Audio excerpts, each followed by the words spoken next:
Perdonad los preparativos. Bueno, antes de nada vamos a hacer una presentación de nuestros ponentes. Creo que la tengo por aquí. Sí. Bueno, tenemos aquí a Ramiro Villapadierna, a mi izquierda, a mi extremo izquierda. Ramiro es el director de la Oficina del Español, que pertenece a la Consejería de Cultura. Él es periodista de formación, si no me equivoco. Tiene una trayectoria como periodista, pero también como gestor cultural y como divulgador sobre el hispanismo. Ha trabajado en el Instituto Cervantes durante mucho tiempo. Déjame que revise la biografía, porque Ramiro son muchas cosas. Y no la tengo totalmente al día.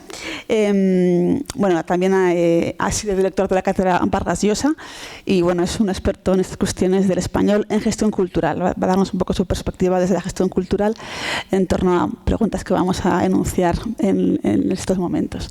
Javier Santamarta es también periodista, politólogo de formación. Ha trabajado mucho tiempo en conflictos internacionales. Es como especialista de ayuda humanitaria en conflictos, tiene muchos libros publicados al respecto y está aquí invitado fundamentalmente también porque es el organizador de las jornadas sobre la leyenda negra y Felipe II aquí en el Escorial, o sea que es un especialista y un divulgador histórico en este ámbito de la historia de España y estas cuestiones que acaba de mencionar Manuel. Y la idea para esta conversación es un poco traer al presente las cuestiones que ha puesto sobre la mesa Manuel, entablar este diálogo entre esa historia de la globalización del español y el momento actual y ver un poco, analizar de qué manera, qué retos nos presenta hoy en día estas cuestiones. Y quería, en primer lugar, abrir la conversación con esta idea, quizá va a abrir fuego Javier, en relación con la leyenda negra y con estas percepciones que tenemos como hispanohablantes e incluso otras comunidades no hispanohablantes acerca de esa historia de España. Me interesa especialmente tu experiencia como organizador de estas jornadas de la leyenda negra aquí en el Escorial. ¿Qué percibes tú en el público que asiste a estas conferencias, a estos seminarios? ¿Con qué prejuicios asisten o no respecto de esas leyendas negras o esa negación de la leyenda negra? Y si hay también algún tipo de diferencia generacional según la edad de los asistentes, según la gente, según seamos más jóvenes o con más trayectoria vital, cambia quizá esos prejuicios que podamos tener respecto de la historia de España y de cómo ha sido ese proceso de globalización, como dice Manuel. No sé, hay que utilizar, si no utilizo la voz de barítono para que llegue hasta el micrófono, pero vamos, no hay ningún problema. La verdad que cuando empecé con temas de divulgación histórica, y es verdad que todo vino a raíz de mis viajes por todo lo largo y ancho de este mundo, que yo diría al Capitán Tan, esto ya es que es muy viejuno para una generación, me di cuenta de que en otros países nos veían mucho mejor que como nos veíamos nosotros. Cuando viajas es cuando te das cuenta de que, no sé, a lo mejor, porque como no llevamos sin pegarnos con nadie hace mucho tiempo, pues eres un tío encantador, la gente tiene de España, pues sí, una parte es amarilla, es verdad que todo el siglo XIX nos ha hecho mucho polvo, porque al final venía porque incluso otro día es que recordé un escrito de Juan Valera de 1868, cuando en un momento le preguntaran que si en España se cazaba leones. Le enseñaron a tomar el té y que le decían que qué pena que todavía ya no se lleve el vestido de majo y los besamanos y que no valemos ya ni el bolero ni el fandango. 1868. Esto puede parecer una exageración. Bien, año de Nuestro Señor de 1996. Yo estaba trabajando para la Unión Europea en un momento dado en que pues ahí había, pues como el chiste, había españoles, ingleses, un francés, un alemán y de todos, pues en un momento de una reunión, gente joven, claro, el español y no sé, pues un momento de relajo, pues aparece por ahí una guitarra y entonces la guitarra empieza a volar hasta el español, esto es, hasta mí. Y yo me llego y tal y yo digo, ¿qué? O sea, hombre, como español, y yo digo, ¿como español qué? Si además a mí yo lo que toco es el violín, que no sé por qué me dio a mí por tocar el violín, porque no hay manera de sacarle dos notas buenas. Y entonces me acordé, ya no de Valera, sino de otro episodio de Javier Poncela, que también cuenta una cosa parecida en una de sus novelas, en una embajada, y yo digo, voy a probar. Dice, no, hombre, no. es que en España nosotros cuando estudiamos nos dividimos en dos ciclos, los de flamenco y los de toreo. Por vocación familiar yo daba toreo, entonces claro, los de flamenco, que son los que tocan las guitarras, las castañuelas, pues claro, yo realmente no, pero bueno, lo que es el toreo se me ha dado siempre bien y todo el tema, y yo, bueno, había otro español que estaba mordiéndose pues, diciendo, Santa Marta, por Dios, o sea, que esto no se lo va a tragar nadie, se lo estaban tragando todos, o sea, yo ya continuaba, yo digo, a ver hasta qué punto las lágrimas no se me empiezan a caer ya, porque no, empezaron a preguntarme, ay, pero has matado mucho, y en vaquillas y todo el tema, y yo diciendo, pero bueno, pero ¿qué imagen estamos dando? O sea, a Fraga hay que matarle con el Spain is different, porque al final hemos creado unas imágenes y unos estereotipos que luego llevan a que, luego cuando te das cuenta a lo que es la parte de la historia y del idioma, que nosotros vamos ahí como diciendo, ay, es que se me dan muy mal los idiomas, como se decía. No es que no se nos den mal los idiomas, es que nuestros fonemas son muy básicos. O sea, tú llegas a un francés y te dice, y para decir O has dicho E, A, U, 3 vocales para decir O sea, no estamos centrados. O sea, dices foie y no has utilizado ni la U ni la A porque has utilizado las otras 3 vocales. Pero ¿cuántas vocales tienes, alma de cántaro? O sea, ese tipo, nos puede parecer una chorrada, pero esto hace que el español sea muy fácil fonéticamente, no digo en la estructura, para otros idiomas. ¿Por qué? Porque alguien te viene y te pide, perdón por las señoras, pero os juro que ha ocurrido, dame un coño de cerveza y de anda que vienes tú bien, anda, y le das una caña de cerveza sabiendo lo que ha entendido. Si tú de pronto llegas a un lugar como can I go, I mean, I want to go to joder, Piccadilly, yo por y la madre que le parió, no sabes, pronuncias Piccadilly 1000 veces, o sea, y el tío Piccadilly, yo digo, coño, te lo he dicho antes así igual, o sea, no, ellos tienen un concepto que parece que el español pues lo tenemos que decir de una manera perfecta. Luego te das cuenta con la historia, porque la historia es maravillosa, de que Piccadilly, lo de Piccadilly Circus, ya saben, lo de Londres, es una palabra española. Es una palabra española porque hubo un momento dado en que España, en la globalización, éramos lo que ahora mucha gente diciendo, es que claro, la anglosfera ahora nos come. Coño, y la hispanosfera comió en otro momento dado al mundo. Y entonces el español estaba tan de moda que en el centro de Londres, donde además había una relación siempre con Castilla, Inglaterra y Castilla han tenido una relación muy interesante, pues abrieron una taberna del pecadillo. Si uno va al diccionario de Oxford, de autoridades, verá la palabra pecadillo, origen español, lugar donde se hacen pequeños pecados, esto es, que no se hacían cochinadas, sino que se jugaba las cartas, se bebía, pero claro, tú dile a un inglés que pronuncie pecadillo, venga, a ver si hay narices, venga, Pecadillo, y claro, al final dijisteis pecadillo y ahora decimos que lo pronunciamos nosotros mal, si lo has pronunciado tú mal desde el principio, o sea, no me echas a mí la culpa. Claro, todo esto hace que la imagen de una leyenda negra en la que hemos sido, pues claro, pues una manta de desgraciados, que además es verdad que en la monarquía polisinodal de Felipe II pues no importaba el tema del idioma, como había dicho Manuel Lucena. Por eso se empezaron a hacer las gramáticas del náhuatl, del quechua y todo el tema. ¿Qué más está?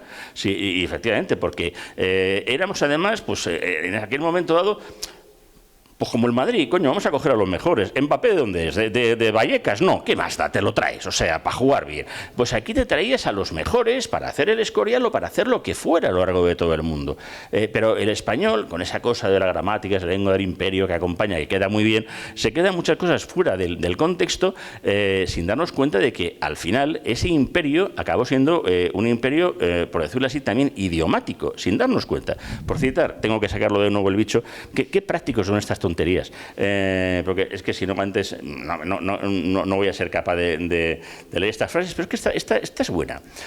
Los españoles tuvieron una clara superioridad sobre los demás pueblos. Su lengua se hablaba en París, en Viena, en Milán, en Turín. Sus modas, sus formas de pensar y de escribir subyugaron a las inteligencias italianas y desde Carlos V hasta el comienzo del reinado de Felipe III, España tuvo una consideración de la que carecían los demás pueblos. Esto lo escribió un amante de España, tan considerado como un tal Voltaire. que nos tenía una mala... Porque vamos, uno lee luego la enciclopedia francesa y de tontos para arriba no nos ponen y tal. ¿Por qué? Pues porque eran los que teníamos envidiosos. O sea, nadie se pone a hablar mal de San Marino. No sabemos situar a San Marino. ¿Dónde está San Marino? O sea, ¿qué nos importa el Liechtenstein? Nada. Pero cuando uno es el imperio, oye, pues claro, ahí te pone la enciclopedia francesa aquellas frases diciendo que se le debe a España. Nada se le debe. Apenas ha aportado nada. Yo digo, hombre, que acabamos de terminar la expedición Balmis. O sea, que acabamos de estar con la de Malaspina y Bustamante, pues estaba a punto. Pero curiosamente era el español lo que estaba de moda, y eso es algo que nosotros nunca hemos sabido asimilarlo. Hemos tenido esa vergüenza, y para terminar y pasar, porque a mí me dais un micrófono y no hay manera, hay a lo mejor generaciones que sin embargo no tienen esa tontería. Y digo tontería porque a veces es verdad. Contaré cosas de mi vida, que es lo que tengo más a mano, porque al final otra cosa no sé. Cuando de pronto en un viaje a Budapest, a 30 o 35 años, pues mi señora madre, en un momento estábamos paseando por el centro de Budapest. El húngaro es un idioma que viene efectivamente de los hunos, esto es, no hay uno que lo pueda abrir. Para decir buenos días hay que decir Jona Potkivanot, que no sé ni dónde se acentúa. A partir de ahí, imaginen. Bueno, pues de pronto veo a mi madre diciendo, ay, que no tengo nada para leer. Me voy a ir al kiosco y digo, madre, por Dios, espérate, que te acompaño, que hay uno que habla idiomas. Pero mi madre, toda imperial, llega al kiosquero y le dice, buenas tardes, ¿tiene usted algo para leer? Pero por supuesto, o sea, en español, pero en español madrileña, ella nacida en la calle O'Donnell. Yo decía, pero bueno, ¿cómo le va a entender este húngaro? Hola, semana, lecturas... No, si tiene algún libro en español. Yo digo, pero mi madre está imperial, en plena Hungría, en plena Budapest, hablando en español con un kiosquero. O sea, pues ahí está. O sea, ¿por qué? Porque no tiene complejos. Esos complejos nos tenemos todavía que quitar. Gracias, Javier. Sí, en efecto, claro, has introducido has hablado de la leyenda negra con ese punto de vista... No sé, me tengo que... Sí, no. No, quería solamente, antes de dar paso a la siguiente pregunta, un poco por enlazar, ¿no? Y también enlazando con lo que comentaba Manuel acerca de la España negra y la España amarilla. Claro, efectivamente hay como diferentes fases en esta percepción de España, la leyenda negra, de un punto de vista más histórico, más en relación con el recorrido español en América. También es cierto que efectivamente, desde ese punto de vista, la Ilustración demoniza en cierta manera lo español. Y claro, a partir del siglo XIX, España se pone muy de moda, pero por cuestiones más bien de exotismo. O sea, al final se blanquea su imagen, pero es convertida en destino o lugar de escape, de evasión de la sociedad industrial. Realmente se inventa otra España diferente, peligrosa en cierta manera, pero también atractiva para el turista, para el viajero de entonces, porque presenta como un mundo exótico diferente al de la civilización. En ese sentido sigue siendo leyenda negra, porque nos están situando en una posición muy alejada de las capitales europeas, ¿no? Representamos en efecto esa cultura de lo islámico, de lo distinto, de lo misterioso, la aventura, ¿no? El viaje iniciático del joven romántico, ¿no? Que va en busca de aventuras. Claro, al final, a finales del siglo XIX y principios del XX, lo que se entiende por España negra, no por la leyenda negra, pero por España negra, es la manera que tienen a ciertos pintores y escritores quizá de representar lo que ellos consideran la imagen real de España, que es la de la España que está en un pueblo, a lo mejor el viaje de Regoyos y Verhaeren por el norte de España, en un pueblo del País Vasco, con las viudas vestidas de negro yendo a misa, que no tiene nada que ver con el paisaje que nos ha proyectado Manuel, nada que el viajero francés. Y es quizá la manera, al final, de, digamos, ennegrecer a España en este momento, es curiosamente la manera que se tiene de combatir el prejuicio exoticista de los viajeros franceses y ingleses, que habían convertido España en un nuevo Al-Ándalus, ¿no? Es curioso cómo van cambiando las percepciones, efectivamente. Pero es que lo que nos damos cuenta de esos viajes de John Ford, de Washington, sí, a los cuales había que poner bandoleros, porque no había. Claro. Había que crearles una cosa y diciendo, oye, es que no vemos nadie. Bueno, sí. Intentar crear esa imagen, desgraciadamente, es una España que en el siglo XIX a mí nos viene jorobada por la guerra contra el francés, y tenemos ahí un problema que va a derivar en otras cosas, pero que nos viene incluso de no entender incluso nuestra propia historia, y antes lo ha citado Manuel, con el tema del siglo XVIII. El El siglo XVIII, que por cierto va a ser este año la Jornada de la Reina Negra, cada año trata un tema, y se va a tratar sobre el siglo XVIII. El siglo XVIII, incluso por parte de los hispanistas y por parte de gente que ha luchado mucho contra la Reina Negra, como Roca Barea o Marcelo Gullo, odian el siglo XVIII. El siglo XVIII es el siglo de decadencia, el siglo XVIII es el momento dado en que cae el imperio. Pero en el siglo XVIII no nos decimos que es el de Blas de Lezo y Bernardo de Galvez que nos pone a todos como locos. O sea, el siglo XVIII no es en el que, efectivamente, esa América virreinal es el momento dado en que es más fuerte México y Lima que París y Londres. ¿Cómo estamos haciendo que no, es que menos mal que vinieron los franceses a hacer la Ilustración? Yo, claro, porque Padre Feijóo todo el mundo sabe que era de Toulouse, o sea, Campomanes, Campoamor, Jovellanos, todos esos debían. Todo eso es que al final, tras lo de la guerra del francés, es lo que convierte a una España, efectivamente, muy rica, en una España empobrecida que lucha en un siglo XIX que es de locura en todo el mundo, ojo. Sí, sí. En realidad, claro, efectivamente, esa visión de lo español va cambiando, efectivamente, ¿no? en cada momento histórico. Y quería quizá enlazar con el momento actual, ¿no? por traer la discusión al momento presente en relación con el español, para invitar a Ramiro a que nos cuente su visión acerca de cuál es el momento actual del español en la cultura global. Así que sí, por favor, ¿nos puedes dar tu opinión? Pues muchas gracias, Laura, Javier. Señor director, gracias por la invitación. Yo me gustaría matizar al señor director sobre los tópicos y la autoimagen. Claro, la autoimagen, como dice cualquier psicólogo, es siempre un problema, es la primera jaula que tenemos, es nuestra propia autoimagen. Por ejemplo, la de que nos molestan los tópicos de los demás, la guitarra y el toreo, porque creemos que somos mucho más conocidos fuera de lo que lo somos, y no lo somos. Es decir, somos muy poquito conocidos fuera. Yo he vivido 30 años fuera de España y casi nadie, nunca he encontrado a casi nadie que haya pisado Madrid. Y con eso puedo decir, algunos han pisado Barcelona y Mallorca, pero Madrid no lo ha pisado casi nadie. Es decir, hay muchas razones por las que somos mucho menos conocidos de lo que creemos que somos conocidos. Voy a decir un ejemplo que puede causar escándalo a los españoles. La gastronomía española no figura entre las 10 gastronomías más internacionales del mundo. No figura. Nos sorprenderá, diremos el bulli y lo que sea. Y la cocina mar y montaña, lo que sea. No figuramos entre las 10 mayores. Entonces, estas autopercepciones no son útiles. Contrariamente, voy a decir otro ejemplo que me parece tristísimo. Por ejemplo, las dos palabras, por ejemplo, más conocidas del español en el mundo, en cualquier idioma, son fiesta y amigo. Hay la principal institución pública de diplomacia cultural exterior española, que es el Instituto Cervantes, tiene prohibido el uso de la palabra fiesta. Es decir, que forma parte de nuevo de nuestros problemas de autopercepción, no para que no piensen que estamos de fiesta. A ningún italiano, o sea, tenemos dos culturas hermanas y en las que deberíamos vernos como espejo todo el rato, porque son muy cercanas y son además potencias culturales, como es Francia e Italia, ¿no? A ningún italiano se le va a ocurrir nunca evitar un tópico suyo. A ningún francés se le ocurre evitar un tópico suyo. Es decir, los restaurantes italianos por todo el mundo se llaman O Sole Mio, El Ulivo y este tipo. O sea, en la utilización en diplomacia cultural de la mandolina y de todos los tópicos italianos. Bueno, es que miren las campañas de Air France. Reúnen todos los tópicos que el mundo tiene sobre los franceses. ¿Por qué? Porque están vendiendo Francia. Nosotros intentamos vender una cosa para que usted no piense que parecemos lo que le parecemos a usted. Entonces, nuestra presentación normalmente fuera es como contraintuitiva.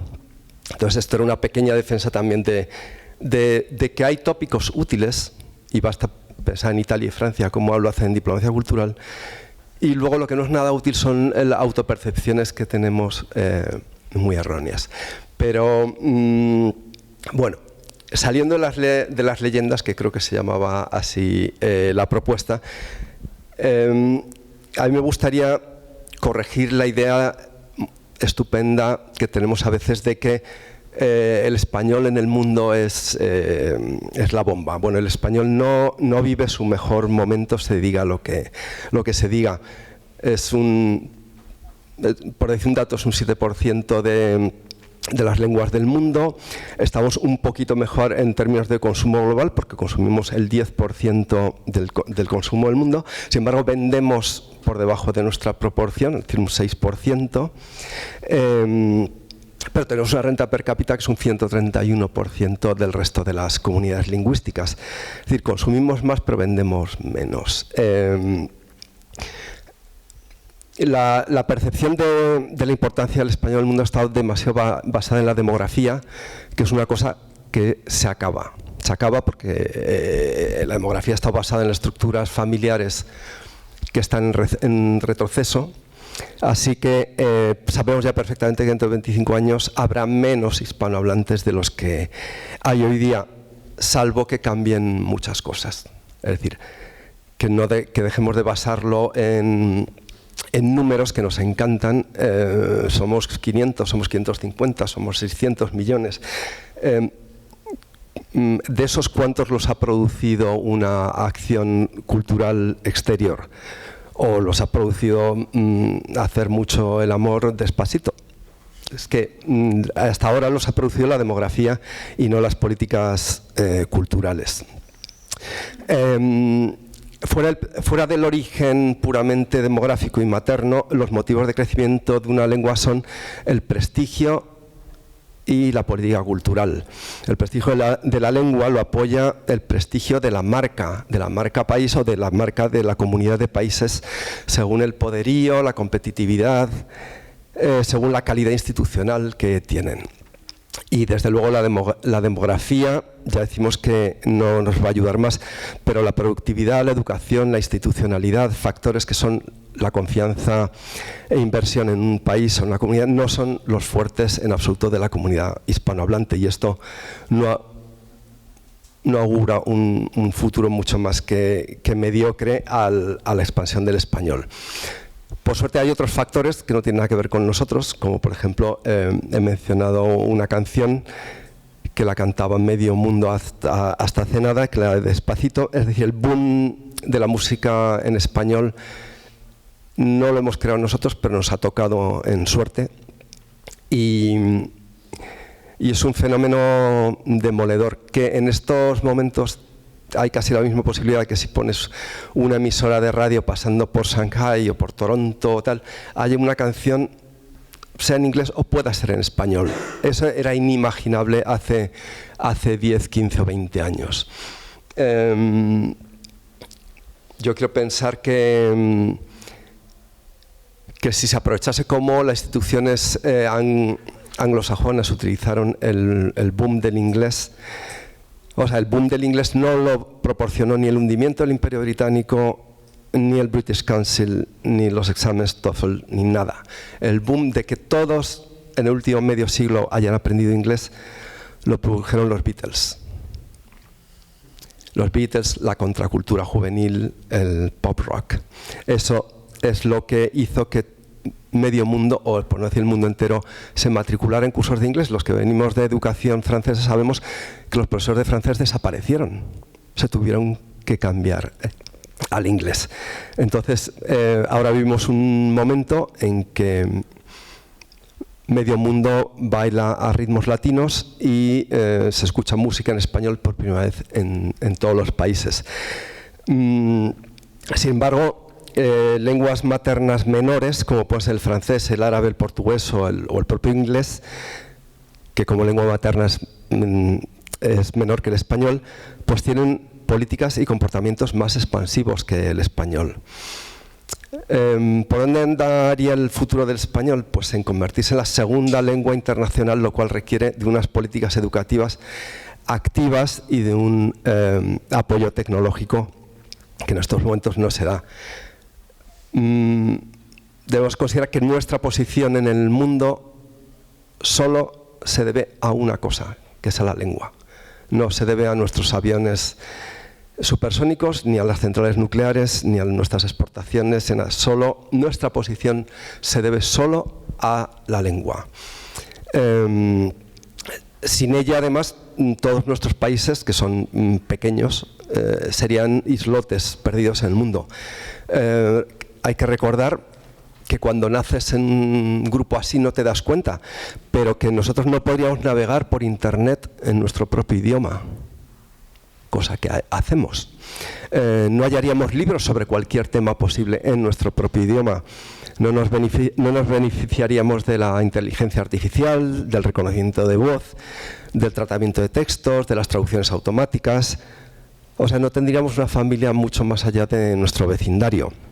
Estaríamos confinados en una identidad muy solitaria, llena de rutinas y de obsesiones.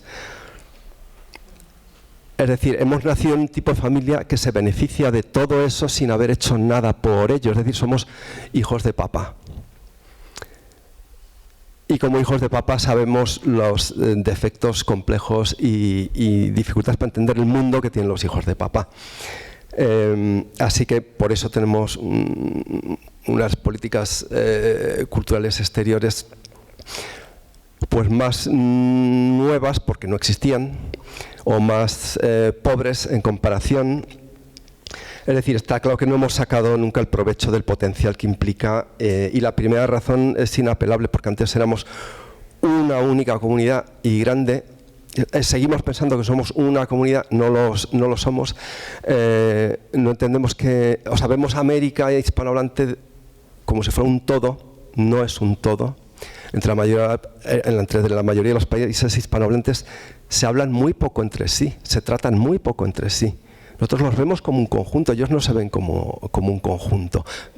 Cabe decir que las telenovelas venezolanas no se las venden a la televisión mexicana, se las venden a España y España se las vende a México.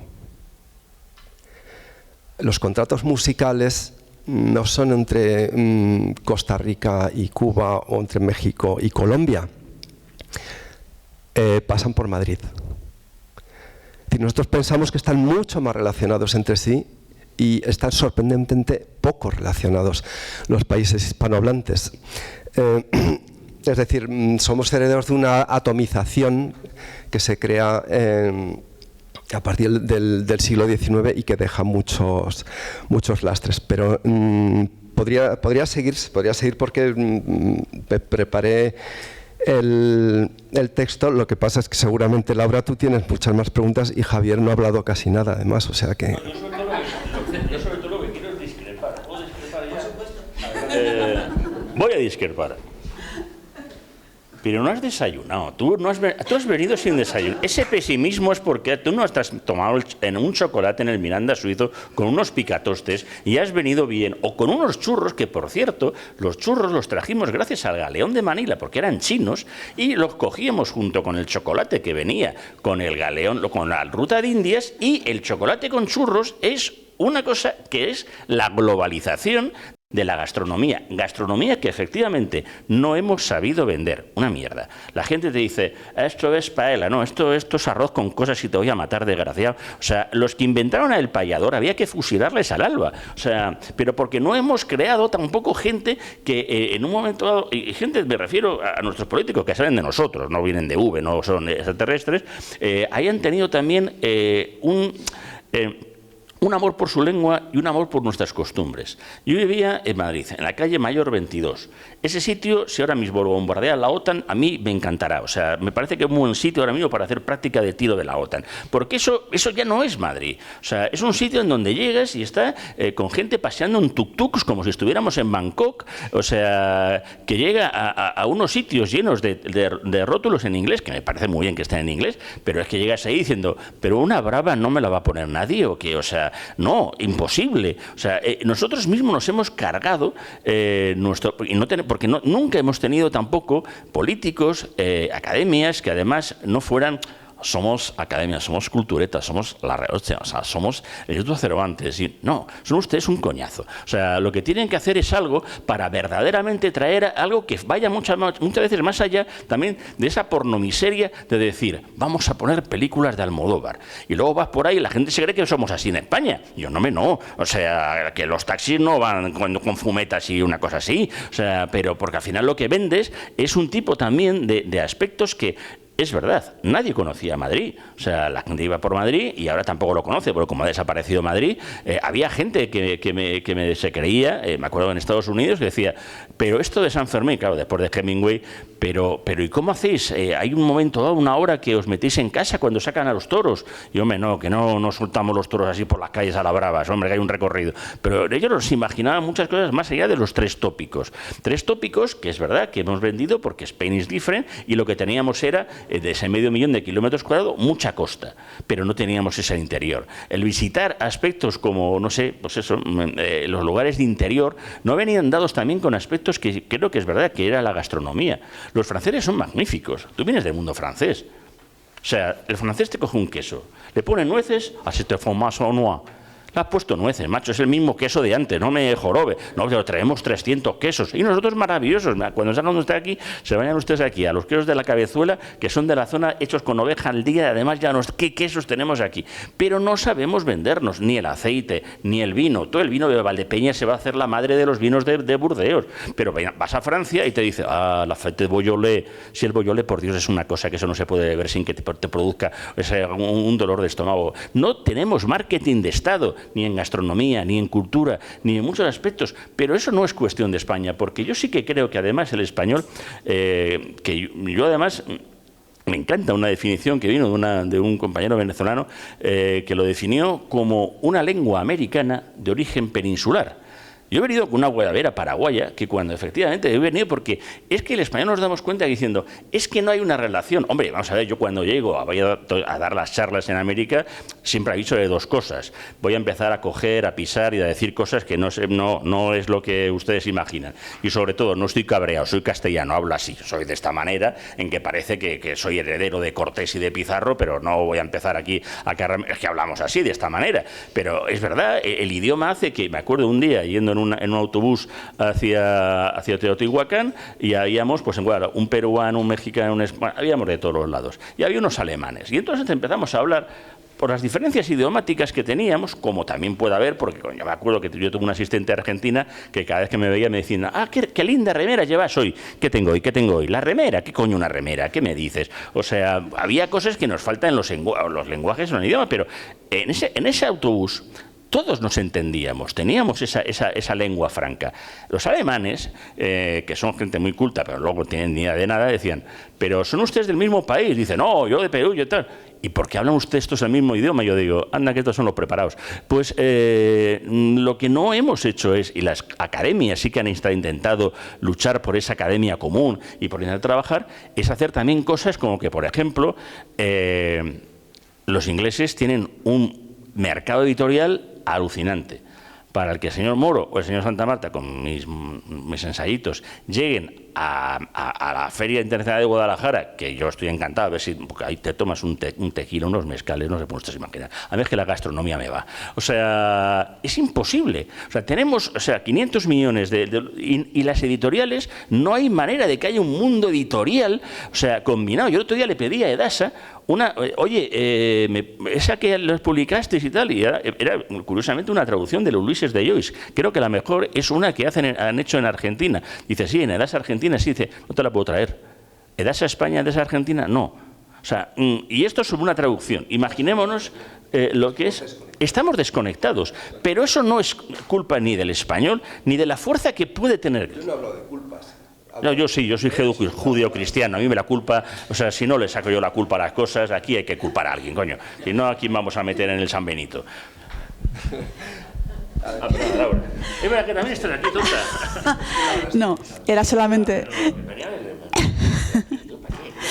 un poco para hilar ideas. Y efectivamente no está justamente lo que va a comentar. En realidad no estáis tan distantes. O sea, el diagnóstico viene a ser el mismo. La cuestión es, en efecto, un poco, pues tú igual hablas desde el optimismo de quien ha constatado en sus experiencias directas, ¿no?, que la gente habla español en lugares insospechados, pero a nivel de políticas o de economía o de relaciones más globales, en efecto, sigue habiendo estas carencias, ¿no? Y además me ha resultado curioso lo que comentaba Ramiro en relación con España como la bisagra entre diferentes mercados hispanoamericanos, ¿no?, que parece que desde España a menudo se gestionan compras y transacciones que después vuelven otra vez a América.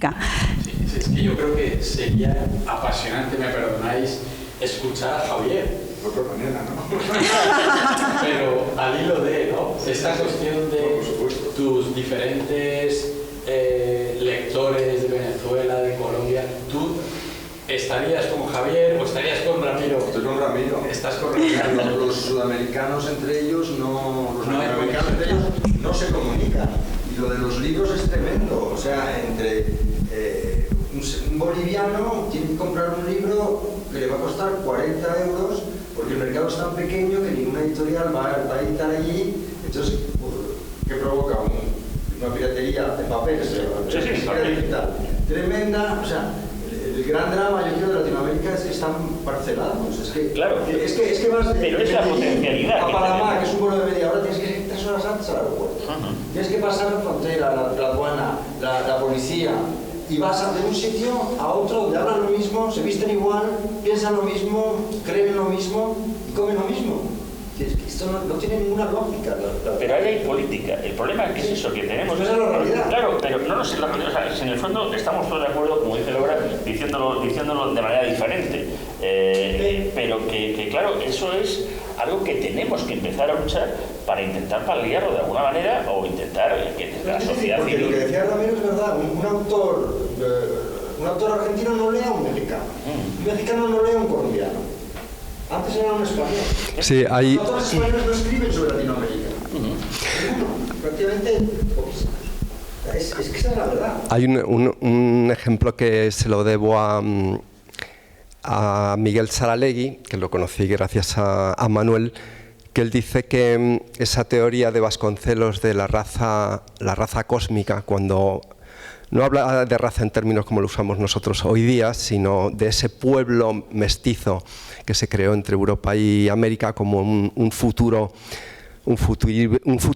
pero que nunca realmente ha sucedido porque no se casan entre sí, es decir, porque ni siquiera en Miami o en Los Ángeles o en Nueva York los puertorriqueños se casan con los cubanos.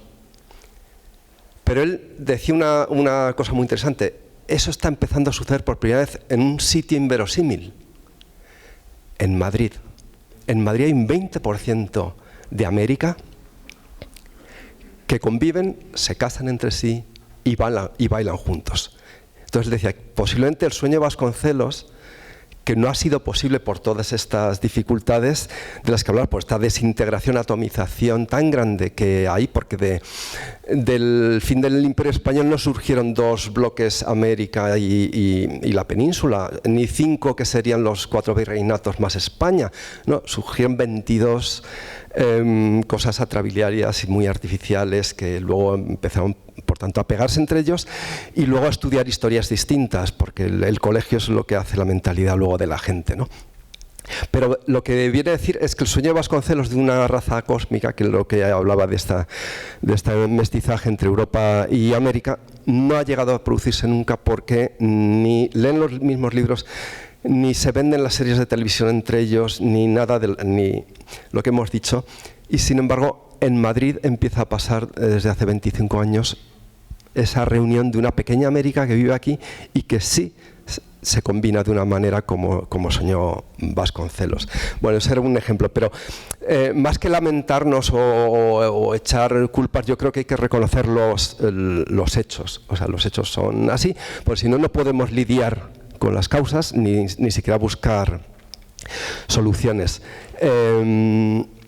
Entonces, yo creo que este cuarteamiento en departamentos demasiado estancos no debería impedirnos ver lo que es más evidente, que es que somos muchísimo más parecidos entre nosotros y diferentes a otros grupos como para realmente considerarnos una comunidad de verdad. Que eso es probablemente el fenómeno que se viene produciendo, como digo, en Madrid en las últimas décadas. Nos hemos dado cuenta aquí, no allí o en otros sitios, sino aquí nos hemos dado cuenta que somos muchísimo más parecidos entre nosotros y diferentes a los ingleses, los alemanes o tal. Y creo que sobre esta base tenemos que hacer cosas juntos por encima de nuestra atomización, sobre todo viendo que hay otros poderes circulando por el mundo que forjan desquiciamientos culturales que forman una fragmentación que beneficia a otros. Y creo que yo no soy nada partidario de nostalgias imperiales y mucho menos de ansias proletarias internacionalistas, ni ahora, como se dice, de los nativismos e indigenismos como solución, ni mucho menos de poetizar la impotencia real, ¿no? La fracasología, que es que hemos hecho hasta poesía de ella, como nuestras 20 banderas y nuestras tal, pues poetizamos nuestro fracaso. Creo que es importante reconocer que en las causas hay unas élites derrotistas que fundaron en los últimos 200 años nuestro mundo hispanohablante, sea en la Argentina, sea en México, sea en la propia España, tanto intelectuales como oligarquías, que perseveraron durante mucho tiempo en decirnos que era mejor afrancesarnos, que era muchísimo mejor anglosajonizarnos, o como ahora dicen, es muchísimo mejor indigenizarnos o localizarnos, hacernos mirar mucho más nuestro ombligo. Sobre todo, casi todas esas teorías en los últimos 2 siglos se basaban en sofocar las únicas cosas que nos unen y hacer lo contrario de lo que nos une. Luego, por ejemplo, ahí ya hay una causa muy clara de por qué hoy tenemos estos resultados que decimos. No son cosas mágicas, suceden porque así se pensaron, es decir, a lo largo del liberalismo del 19, el republicanismo, pensaron esta disgregación, que es la que sufrimos hoy día. Y esto, pensamiento centrifugador, nos ha dejado una especie de archipiélago que está bastante mal comunicado entre sí y que está también bastante mal avenido. Políticamente ya ni hablar, acabamos de retirar una embajadora en Argentina por unos chismes, por así decirlo. Hasta ese punto políticamente llegamos a hacer boberías en nuestra contra. Sin embargo, nunca nada ha unido tanto a la comunidad hispana en estos 2 siglos de disgregación como la música. El fenómeno de la música es, de repente, eso une a todos los hispanos. Esto sí que es un fenómeno nuevo. Estaba yo hace poco en el 50º de Mocedades, ¿recordáis el grupo Mocedades? Hicieron un homenaje, estaban todos los embajadores hispanoamericanos ahí y querían subir al escenario a hablar y a felicitarles. Y estaba el embajador de México a poquito de que esté enfrentado con el gobierno español y con el rey porque no pide perdón el rey y lo que sea, y sin embargo quería subir ahí y todas sus palabras eran: agradecemos a España que nos haya dado un grupo que nos hizo enamorarnos de nuestra juventud y tal, y te das cuenta que todo eso de repente unía a un montón de pueblos que por otro lado ni se hablan entre sí, pero sin embargo las emociones y la música sí lo unía. Bueno, pues esa música, esas emociones, probablemente por esta situación global del español y de la música en español, nos une más que nunca. Entonces, insisto, pensar en las causas que nos han disgregado y en las cuestiones que nos unen, en que no tenemos mucha alternativa en el mundo a ser islotes más que reconocernos en que lo único globalmente reconocible entre nosotros es el español, y que por tanto resulta inverosímil que la lusofonía se coordine mejor que la hispanofonía, o que los franceses o los alemanes ahí con idiomas mucho más pequeños funcionen en términos de política cultural exterior y lingüística, preparando incluso, vamos a decir, y el mundo árabe también, muchísimo mejor que nosotros. O sea, ahí hay datos, causas y soluciones, por tanto, para... vamos a ver, las cumbres iberoamericanas han dejado de funcionar. Es decir, no tenemos ya casi elementos que nos unan, que nos coordinen, que faciliten la creatividad, la competitividad, que los intercambios comerciales. La empresa española se ha empezado a abrir en América. Las inversiones americanas hoy día ven a España como redescubren España como el gran lugar donde venir. Es decir, hay muchos mimbres con los que empezar a fabricar un cesto sobre algo en que, vuelvo a decir, somos mucho más parecidos entre nosotros que con el resto del mundo. todas maneras, un segundito rápido, ya sabes que te voy a quitar. Pero muy no, pero por ejemplo, antes se ha citado el tema, por un lado, de lo que era el mundo político, que es el mundo cultural. Se divide también esos 4 virreinatos en muchos más, también porque hay otros países, hay una geopolítica por ahí, por parte del Reino Unido y de Francia, que están ahí, que son nuestros enemigos y nos la llevan deseando durante un tiempo. O sea, no se produce también motu propio, o sea, solamente ahí también hay unos causantes que están forzando esa disgregación y esa lucha que luego acaba directamente en la península. Pero el afrancesamiento... La hegemonización, el racismo de toda América en el siglo XIX es que los Estados Unidos les va mucho mejor porque son racistas. Esto del mestizaje nos ha estropeado. Claro, pero incluso cuando tenemos unas cosas como los famosos cuadros de castas, ahora se está diciendo, claro, es que la casta es una cosa mala. No, oiga, es que, o sea, incluso el cuadro de Esmeraldas que se ha puesto, hoy ahora se está poniendo a parir. ¿Por qué? Porque tenemos además un Museo de América que es el menos visitado, que hay de los menos visitados en Madrid, desconocidísimo, y que cuando incluso podía haber dado un gran salto al conocimiento con la exposición del Tornaviaje, ¿dónde se le hace? En el Museo del Prado. Coño, que el Museo del Prado ya lo conocemos, vamos a intentar hacerlo en el Museo de América. Y si tenemos un museo, y de pronto, ministro de Cultura, que de pronto diciendo, es que he estado en Bruselas y he visto lo que ha pasado con los belgas en el Congo y vengo traumatizado, pues no sé, vaya un psiquiatra, pero de pronto eso no lo quiere usted aplicar al museo americano, a una descolonización no de mentes, sino de museos, sino de mentes, como escribir una tercera en el ABC, porque es que al final estamos mezclando cosas que antes nos unían y nosotros mismos nos disgregamos en ello. Sí, muchas gracias. Bueno, solamente para terminar, bueno, le agradezco mucho, es que estamos ya en hora. Le agradezco mucho a Ramiro lo que ha comentado acerca de la música, porque a ver, yo siempre barro para adentro, ¿verdad, Manuel? Que estoy siempre diciendo, no, y la música, yo soy musicóloga. En efecto, la música no es solamente portadora de emociones por la vía del lenguaje y de los sonidos, sino también en este caso es portadora de la palabra, ¿no? Y en efecto es verdad que el boom de la música latina ha contribuido mucho a difundir el español como lengua, pero en efecto parece que hay otros muchos ámbitos en los cuales hay que remar todavía intensamente para llevar adelante esta globalización real. Y bueno, afortunadamente tenemos horas por delante en el día de hoy y mañana para explorar esas posibilidades en el ámbito del español como lengua extranjera, de la enseñanza del español como lengua extranjera, del español en el ámbito de la ciencia. No podemos tocar todos los palos, pero bueno, algunos espero que podamos aclarar en estas jornadas. Os agradezco muchísimo las opiniones, vuestra experiencia, vuestras reflexiones sobre esta cuestión.